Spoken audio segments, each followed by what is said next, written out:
Bonjour à tous, bienvenue sur la chaîne Espace Microcap. Mon nom est Mathieu Martin. Dans cette vidéo, on va faire une revue des titres favoris de l'année 2021 qui avait été profilée dans une vidéo l'année passée en janvier 2021. Veuillez noter que cette vidéo est en français, mais les diapos vont être en anglais, alors ça va permettre aux gens anglophones de pouvoir suivre tout de même la présentation.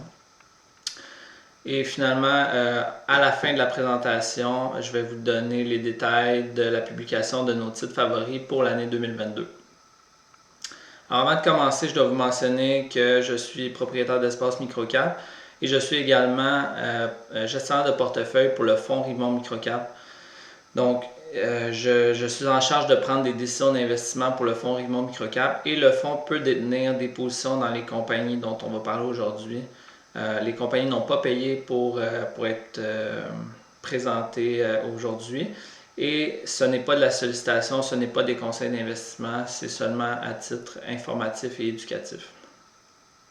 Donc, premièrement, si jamais il y en a qui ne nous connaissent pas, qui est Espace Microcap? C'est un blog en français, c'est le seul blog en français qui est dédié 100% à l'investissement dans les microcaps. Ça a été fondé en 2014. Puis le but, c'est vraiment d'être une plateforme pour partager du contenu éducatif et des idées d'investissement. Donc, aider les gens à s'améliorer en tant qu'investisseurs de microcap. Et puis, finalement, on a un forum de discussion où il y a plus de 500 membres inscrits et une portion de ces gens-là sont vraiment actifs régulièrement sur le forum pour discuter de compagnies et d'idées d'investissement. Maintenant, 2021, quelle était notre hypothèse?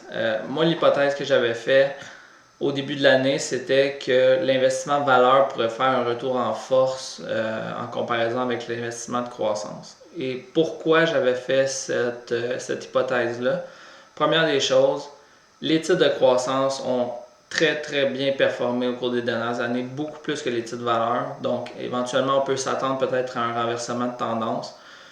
C'est l'hypothèse que je faisais, c'est que peut-être qu'on verrait ça en 2021. Ensuite de ça, les valorisations étaient très élevées dans certains secteurs chauds. Donc, on parle de technologie, on parle d'énergie propre, on parle de nourriture à base de plantes, on peut même penser aux véhicules électriques. Donc, les secteurs où on retrouve beaucoup de titres de croissance étaient valorisés de façon très dispendieuse, selon moi. Et puis finalement, troisième point, on voyait de l'argent institutionnel qui commençait à descendre dans les microcaps. La liquidité des titres qu'on suit était plus élevée. Quand il y avait des financements qui étaient annoncés, ça se remplissait très rapidement. Souvent, il y avait trop de demandes pour la taille du financement qui était disponible. Donc, ce que ça nous disait, c'est que le gros argent institutionnel commençait à descendre dans les microcaps pour trouver plus de valeur. Maintenant, bon, est-ce qu'on a eu raison? Je ne crois pas, je ne pense pas que l'investissement valeur finalement a fait vraiment un retour en force en 2021, malgré que vers la fin de l'année, on voyait peut-être un petit renversement de tendance. Là. Donc, on va y aller avec la revue des titres favoris de 2021. À l'époque, j'avais classé en deux catégories. Donc, j'avais la catégorie valeur, puis j'avais la catégorie croissance. Au niveau de la valeur, le premier qui avait été mentionné, c'était Namsys. Namsys a eu une année difficile, moins 30% de rendement. En fait, il ne s'est pas passé grand-chose pour Namsys. On n'a pas vu d'annonce importante. On n'a pas vraiment vu de croissance des revenus non plus. C'est sûr que les résultats annuels ne sont pas encore publiés, mais je pense qu'on peut s'attendre à une croissance des revenus de moins de 10%. Donc, vraiment peu d'intérêt pour Namsys. La valorisation demeure très raisonnable. Ça reste un titre de valeur essentiellement, puis il n'y a juste pas eu d'engouement pendant l'année. Au niveau d'Imaflex, le deuxième choix, Imaflex a connu une année exceptionnelle. Les résultats financiers étaient au rendez-vous. On a vu vraiment des résultats records à chaque trimestre. Malgré la performance fondamentale, le titre se transige toujours à une valorisation qui est extrêmement peu dispendieuse. On parle de 5 à 6 fois le BAYA ou l'EBITDA en anglais. Donc, le titre a fait une performance correcte, plus 15%, mais on pense qu'il y a encore beaucoup de potentiel au niveau d'Imaflex. Ensuite de ça, le troisième, c'était AirIQ. AirIQ qui a perdu près de 17% pendant l'année. RIQ a livré des résultats corrects. Je pense que c'était satisfaisant. Là. Il y a eu une croissance des revenus récurrents, la compagnie demeure profitable, la valorisation demeure très raisonnable encore. Par contre, je me demande qu'est-ce que ça va prendre pour générer de l'intérêt pour RIQ. En fait, l'élément que j'identifie principalement, c'est une accélération de la croissance. Donc peut-être si RIQ passe dans l'autre catégorie qui est plus un titre de croissance, peut-être qu'on va voir de l'engouement. Autrement, j'ai de la misère à voir ce qui va réussir à améliorer la valorisation de RIQ. Maintenant, au niveau des titres croissance, l'autre catégorie, donc comme premier choix de croissance, on avait un favori de longue date d'espace microcap qui est Accru. Je pense que j'ai pas surpris personne en mentionnant Accru dans les titres favoris. Accru a un bon début d'année, en fait. Le titre s'est enflammé au début de l'année et est monté à près de 38 sous par action. À ce moment-là, je pense que Accru a eu sa chance d'accélérer sa croissance. Donc essentiellement, la valorisation commençait à être un peu dispendieuse. C'était le temps de lever du capital, d'accélérer la stratégie de croissance par acquisition. Malheureusement, la compagnie ne l'a pas fait. Il y a eu une fenêtre d'opportunité dont la compagnie n'a pas su profiter. Et finalement, ensuite de ça, la dégringolade a commencé. Les résultats financiers n'ont pas été à la hauteur des attentes des investisseurs. Il y a eu le taux de désistement de la clientèle a été plus élevé que prévu à cause de la pandémie. Donc, je ne pense pas rien d'inquiétant à long terme. Cependant, la compagnie ne livre pas des résultats financiers intéressants. Il n'y a pas d'acquisition, il n'y a pas de croissance organique. C'est une recette vraiment pour avoir un titre qui n'a aucun momentum.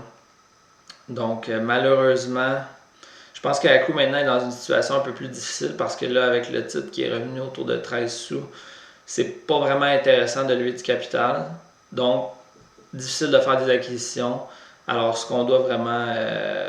Le pari qu'on doit faire présentement avec Accru, c'est qu'on va avoir plus de croissance organique. Ça reste à voir. Malheureusement, Accru, selon moi, n'a pas bien exécuté son plan d'affaires en 2021. Ensuite de ça, on avait Boardwalk Tech Software qui a connu une baisse aussi de 21%. Boardwalk, une autre compagnie qui n'a pas bien exécuté son plan d'affaires selon moi. En fait, il n'y a juste pas eu de nouvelles vraiment. La compagnie n'a pas annoncé de nouveaux clients d'envergure. Il n'y a pas eu de croissance des revenus. Donc vraiment, la thèse d'investissement est vraiment remise en question présentement. Notre thèse d'investissement d'ailleurs qui avait été publiée publiquement sur le blog Espace Microcap, qui misait carrément sur une forte croissance des revenus, des annonces de nouveaux clients. C'est pas arrivé en 2021. Est-ce que j'y crois encore? Oui, mais avec prudence. Donc c'est une plus petite position maintenant. J'attends de voir de l'exécution avant de vraiment y croire à 100%, si on peut dire. Là. Donc Boardwalk, malheureusement, pas une bonne performance en 2021. Et finalement, le dernier, c'est Blue Rush. Blue Rush, également un favori de longue date d'Espace Microcap. Blue Rush, en fait, a très bien exécuté son plan d'affaires. 55% de croissance des revenus. Vraiment une bonne année pour Blue Rush. Par contre, ce qui est arrivé, c'est la contraction du multiple de valorisation. Donc, Blue Rush, au début de l'année, transigeait environ 10 fois les revenus. Et maintenant, transige environ 6 fois les revenus. Donc, on a eu une grosse croissance des revenus, contraction du multiple. Ça fait en sorte que le titre a fait du surplace, grosso modo, à moins 4%. Là. Mais Blue Rush demeure intéressant parce que la compagnie exécute son plan d'affaires pour l'instant. Alors, au total, si on regarde le rendement moyen des 6 titres favoris qui avaient été mentionnés, on est à moins 15% pour l'année 2021. Alors que l'indice des titres à petite capitalisation du TSX est à plus 20%. Énorme différence. Grosse sous-performance des titres favoris, malheureusement, cette année. Maintenant, qu'est-ce qu'on peut retenir comme leçon de cette année-là?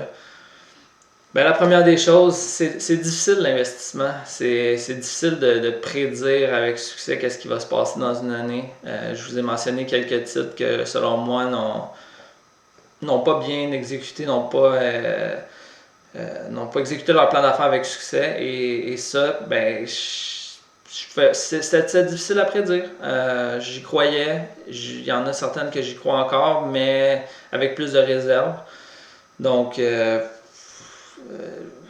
ce qu'on peut faire en tant qu'investisseur, c'est de faire nos recherches le mieux possible, d'essayer d'aller chercher le plus d'informations, parler à l'équipe de direction, bien comprendre les opportunités, les risques. Ensuite de ça, on place notre mise et on espère que ça va fonctionner. Malheureusement, pour les titres favoris du moins qui avaient été mentionnés publiquement, ça n'a pas été une bonne année. Ensuite de ça, une réalisation vraiment importante que j'ai eue pendant l'année, c'est que nos critères principaux ne devraient pas être la valorisation, ça devrait être la qualité de l'entreprise et la qualité de l'équipe de direction. Donc, par exemple, au niveau des titres de valeur, donc on parle de Namsys, Imaflex et RIQ. Je ne suis pas certain dans les trois cas que c'est des entreprises de très haute qualité. Mais la valorisation, super intéressante. Est-ce que c'est ça qui va générer des rendements à long terme? On peut se poser la question. Ma philosophie d'investissement a un peu changé à ce niveau-là. Je pense que c'est important de détenir des compagnies de très haute qualité qui ont des forts avantages compétitifs, qui vont pouvoir connaître de la croissance et une hausse de leur profitabilité pendant des années à venir.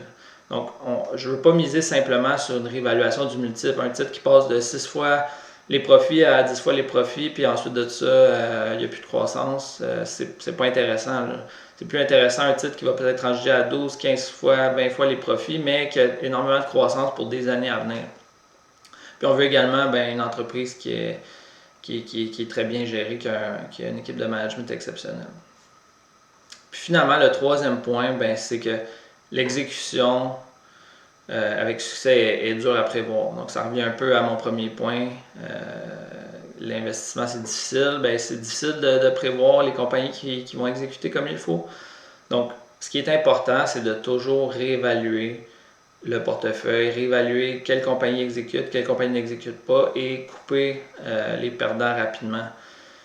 Et puis là, pour un fonds comme le fonds Rimont Microcap, qui a beaucoup de capital à déployer, nous, c'est sûr qu'on doit faire nos recherches extrêmement poussées. On doit avoir une conviction très, très élevée quand on investit dans une compagnie. En tant qu'investisseur de détail, vous avez probablement moins de capital à déployer, vous êtes plus liquide dans des compagnies micro-cap.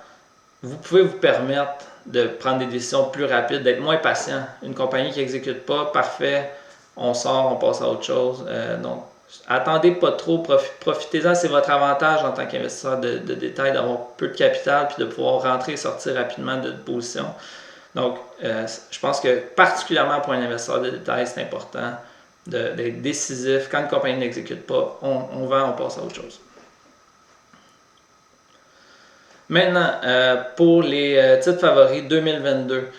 Ça va être, cette année, ça va être publié sur la chaîne de Rivemont, étant donné que je suis gestionnaire de portefeuille du fonds Rivemont Microcap et que les titres favoris sont des compagnies qui sont détenues dans le fonds Rivemont Microcap.